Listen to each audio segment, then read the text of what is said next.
안녕하십니까. 2023년 9월 19일 최병문 팩트 시작하겠습니다. 어제 이재명 민주당 대표에 대한 구속영장이 청구가 됐습니다. 청구되기 한 2시간 전쯤에 돌연 입원을 결정했고 서울 여의도 성모병원으로 갔다가 잠시 뒤에 곧바로 중랑구에 있는 녹색병원이라는 곳으로 가서 그 녹색병원은 친명들의 의료 전치호 기지다라고 얘기할 정도로 그 이재명 대표와 그동안에 연관돼 있던 사람들이 거기에 이런저런 일로 관여를 많이 하고 있던 것이 드러났습니다. 자, 그러면 이재명 구속영장 속에 제가 어제 내용의 요지는 사실은 그 서울중앙지검에서 발표한 내용을 중심으로 말씀을 드렸고요.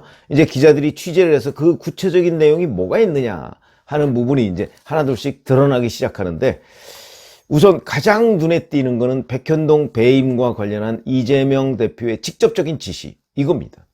자, 2015년 3월이면 2015년 1월에 그 아시아 디벨로퍼라는 곳에서 김인섭 씨, 한국하우징기술 대표라는 사람을 영입을 해서 본격적으로 백현동 용도 변경을 추진하려고 하는 2개월 뒤입니다.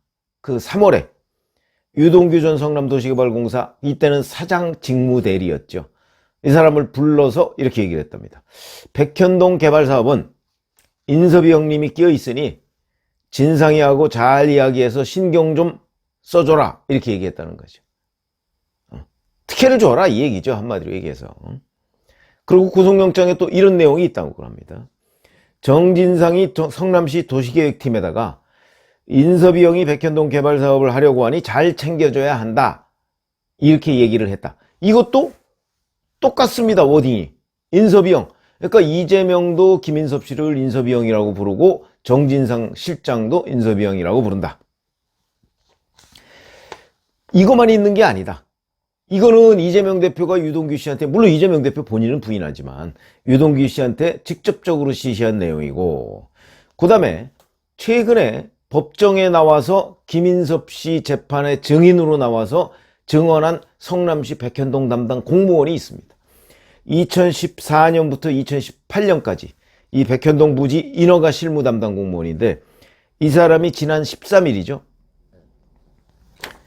검찰이 어떻게 질문했냐면, 2014년 정진상 전 실장이 술자리로 불러내서 인섭이 형이 백현동 사업을 하려는데 잘 챙겨줘야 한다고 말한 적이 있느냐, 들은 적이 있느냐, 이 얘기죠. 그러니까 네, 이렇게 얘기를 했고요. 그 다음에 정진상 지시가 이재명 지시를 받아야 한 것이고 정 전 실장 단독으로는 할 수 없는 것 아니냐, 이렇게 얘기를 하니까 그럴 것 같다, 이렇게 인정을 했습니다. 그 다음에 이 사람이, 이 백현동 인허가 담당 공무원이 당시 관련 부서의 이모 과장으로부터 2층의 결정으로 성남도시개발공사가 사업에 참여하지 않는다는 말을 들었다, 이렇게도 진술을 했습니다. 2층은 이재명과 정진상을 얘기합니다. 자, 근데 또 이런 증거만 있는 게 아닙니다. 이건 물론 구속영장에 포함이 안 돼 있는 것으로 보이는데, 이재명 대표의 선거법 위반 재판에 우의증을 한 혐의를 받고 있는 김모 씨라는 사람이 있죠. 김병량 전 성남시장의 수행비서를 했다는 사람입니다. 이 사람한테 이재명 대표가 계속 전화해서 우의증을 해달라고 부탁을 했고, 이 사람이 실제 2019년 2월에 재판에 나와서 우의증을 해주는 바람에 이재명 대표가 선거법 허위사실 유포에 대해서 무죄를 선고받는 결정적인 기여를 했다는 이 사람입니다. 이 사람도 어떻게 증언을 했냐면, 이재명의 제도권 최측근은 정진상이고 비제도권 최측근은 김인섭이다, 이른바 김인섭 씨를 비선실세라고 이렇게 공식적으로 이 사람이 인정을 한 사람입니다. 자, 그리고 이것만 있는 게 아니고 또 다른 증거도 있습니다. 정진상과 김인섭, 이 두 사람 사이에 전화통화 이런 거 한번 기억나시죠? 그게 뭐냐면 2014년 초에 김인섭으로부터 백현동 개발 사업을 하려고 하니 많이 도와달라, 이런 부탁을 받았고, 2014년 4월부터 2015년 4월까지 이 대부분을 사실은 김인섭 씨는 옥중에 있었습니다. 왜 옥중에 있었느냐? 그때 뭐 성남시 뭐 빗물 저류조 사건인가 뭐 그 사건에 연루돼서 감옥에 갔었거든요. 이때 무려 300여 차례 통화를 했다. 물론 이 통화 중에 앞부분 2014년 초나 이 부분은 김인섭 씨가 한 그 아시아 디벨로퍼에 영입되기 아주 오래전입니다. 아시아 디벨로퍼에 영입된 게 그 2015년 1월이니까 4월이면 굉장히 오래전입니다. 그리고 아까 성남시 공무원을 술자리로 불러내서 어쩌고 한 거는 11월입니다. 그러니까 김인섭 씨라는 사람은 그 아시아 디벨로퍼에 영입되기 전부터 백현동 문제에 굉장히 관심을 많이 가지고 있었고, 그 다음에 이걸로 해서 일정한 정도 두드려 본 것으로 보입니다. 되나 안 되나 이게. 그리고 된다는 확신이 들었을 때 또는 확약을 받았을 때 2015년 1월에 바로 그 아시아 디벨로퍼 정바울 회장으로부터 영입되면 내가 이렇게 해주겠다, 나한테 얼마 줘라. 정바울 회장은 그 부분에 관해서 200억을 달라고 그랬다. 그러면서 절반은 내 것이 아니라는 거 다 알지 않느냐. 그러니까 100억 정도가 이재명과 정진상 몫이라는 걸 정바울 회장은 그렇게 이해했다, 이렇게 얘기를 하거든요. 왜냐면 김인섭 씨가 200억을 달라고 하면서 절반 얘기를 하는데 그 뭐 김인섭 씨의 목줄 명운을 쥐고 있는 사람한테 절반을 줘야 되는 거 아니겠습니까? 그거는 이재명과 정진상이라는 사실은 정바울 아시아디벨로퍼 회장도 정확하게 알고 있었기 때문에 그 말을 김인섭 씨가 하진 않았지만 한 말은 그거죠. 절반은 내 것이 아니라는 거 알지 않느냐라는 부분, 그 말은 들었지만 그게 누구냐 이렇게는 안 물었다는 거죠. 그거는 그냥 이재명과 정진상 일련이 그렇게 이해했다. 그리고 실제 건네간 돈은 77억이다. 그러면 나머지, 그러니까 그 아마 김인섭 씨 몫은 건네간 것으로 보입니다. 100억. 그 중에 77억이면 뭐 한 23억 정도는 뭐 어떻게 됐는지는 모르죠. 그거는. 그렇게 건네간 것으로 보이고, 그러면 이재명 정진상 몫의 100억. 이거는 과연 현재 홀딩 상태냐 아니면 다른 형태로 건네갔느냐. 이 부분은 이제 검찰이 수사를 또 계속 해봐야 되는 부분이다. 여하튼 이 2014년, 그러니까 아시아 디벨로퍼의 김인섭 씨가 영입되기 전부터 백현동을 신경 쓰기 시작했다. 이런 거를 우리가 알 수 있는 대목이다. 그 다음에 또 구속영장에는 없는 내용인데 2015년 3월, 그럼 아까 이재명 그 당시 성남시장이 유동규 씨한테 인서비용 사업 잘 챙겨라 이렇게 얘기한 바로 그 즈음입니다. 이 즈음에 이재명 시장이 유동규로부터 백현동 사업에 성남도시개발공사가 참여를 하게 되면 적어도 200억 원 정도의 배당금은 충분히 받을 수 있습니다 라는 자기네들 나름대로의 검토 보고서를 아마 이재명 성남시장한테 보고를 한 모양인데, 그러면서 이제 유동규 씨가 근데 우리가 왜 배제됐습니까? 라고 물어봤다는 거 아닙니까? 그러니까 이재명 당시 시장이 아니 그게 언제적 얘기인데 진상이가 얘기 안 했어? 정 실장과 인섭이 형님이 다 이야기하고 그렇게 결정되는데 못 들었냐? 이런 식으로 물었다는 거죠. 그러니까 이거는 이미 이 유동규 성남도시개발공사 기획본부장이 모르는 상태에서 김인섭 씨가 정진상한테 얘기해서 정진상이 이재명 시장한테 얘기해서 이 백현동 사업에서 성남도시개발공사는 빠지고, 그러니까 공영개발을 안 한다는 뜻입니다. 그리고 완벽하게 민영개발로 한다 하는 게 결정이 됐는데 유동규 전 본부장은 그 사실을 모르고 가서 얘기했다가 면박을 당하는 일도 있었다. 이것도 구속영장에는 없는데 이런 그 검찰 진술이 있었다는 거죠. 자, 이렇게 되면 결국 보십시오. 백현동 배임 문제와 관련해서 이재명과 정진상만 지금 부인하고 있고요.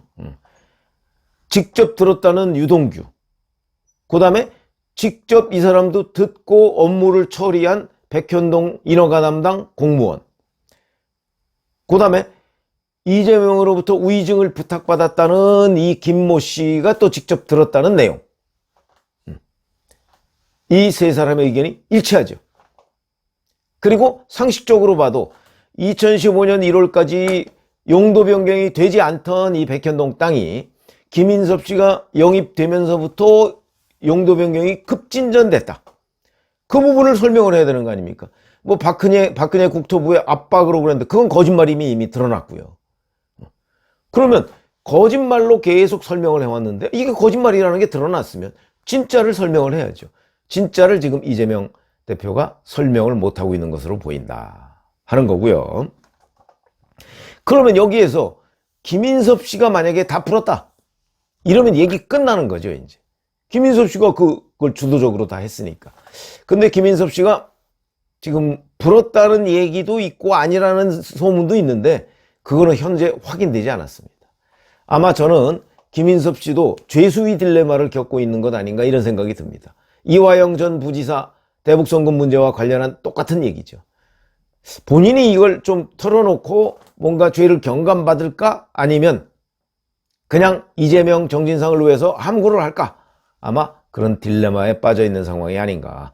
근데 조금씩은 뭐 불고 있을 가능성 저는 있다고 봅니다. 그러니까 검찰이 자신 있게 백현동 배임 문제에 관해서 이재명 대표 구속영장에 이렇게 직접 워딩을 쓸 수 있는 것 아닌가 이런 생각이 들고요.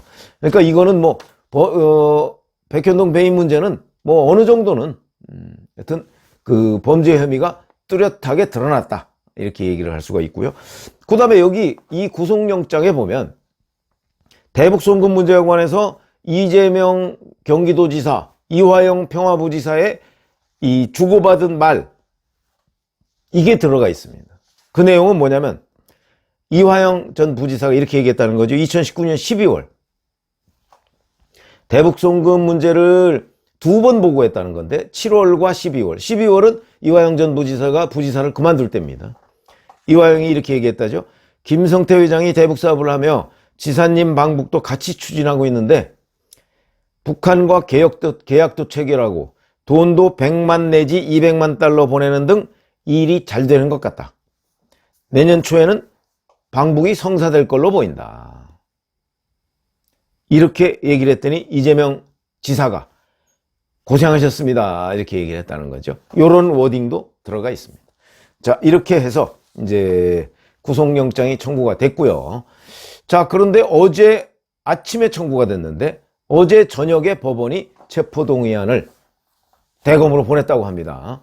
그러니까 아마 오늘 그 법무부로 가서 윤석열 대통령 결재를 받아서 내일 국회 본회의가 있거든요. 거기에 윤재옥 국민의힘 원내대표의 그 교섭단체 대표연설이 있는데 아마 그 20일 본회의에 내일 본회의에 보고를 하고 이렇게 되면 21일에도 본회의가 있거든요. 그러면 21일에 표결이 가능하지 않을까. 그거는 이제 이 중간에 체포동의안이 대검에 갔다 법무부에 갔다가 용산 대통령실에 갔다가 국회로 가는 이 절차를 거쳐야 된다. 2월에도 보면 그 하루 정도면 뭐 다 해결이 됐습니다. 더군다나 윤석열 대통령 지금 외국에 있죠. 그러니까 거기서 전자결제로 하면 됩니다. 그래서 아마 21일 표결이 예상된다. 뭐 지금 뭐 부결 얘기가 많이 나오고 있습니다만은 부결을 해야 한다는 친명들의 목소리가 굉장히 크죠. 그러나 그거는 정확하게 얘기하자면 아무도 모른다.